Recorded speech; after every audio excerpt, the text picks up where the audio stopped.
জন্মদিনটা হয়তো ওনার খুব মজা। আমাদের একটা স্যারও হয়তো জানতো না, বুঝতো না যে আজকে তার জন্মদিন। এটা খুব সিক্রেট থাকতো।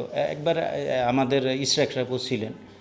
তো প্রথমবার যখন আমরা করি, ভাবি আমারে বলল, তুমি ফুল নিয়ে আসবা আর মিষ্টি নিয়ে আসবা।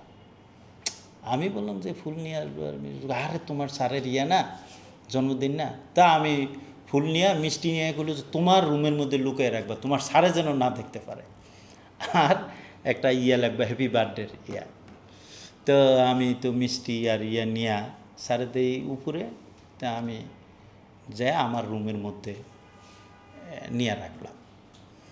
তো যখন নিয়ে রাখছি, আর ভাবি ওই দিন একটা ভালো বিরিয়ানি টিরিয়ানি পাক করলো।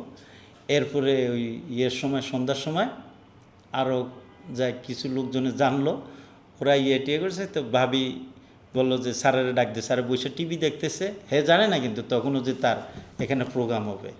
ওই ইয়ে টিয়ার আমরা সাজাইলাম, কেক টেক সাজাইলাম, দিলাম। কয় কার, কে, কার জন্মদিন? তো বললো যে আছে, লোক আছে, তুমি বসো, পরে ইয়ে করতেছি। যে এরপরে বললো কত, যখন টাইম ইয়ে হইলো, বললো যে উপরে যে একটু একটা ইয়ে টিয়ে পরে আসো। তখন স্যারের ইয়া হয়েছে। তা আসলো, আসিয়া জন্মদিন আমরা কেক টেক কাটলাম। এইভাবেই পরেরগুলা, এরপরেরটাই স্ট্যাক ছিল। ও প্রথমটাই স্ট্যাক ছিল না, পরেরটাই ছিল। এরপরে ওনার মেয়েও ছিল, ওই যে দৃষ্টি ছিল।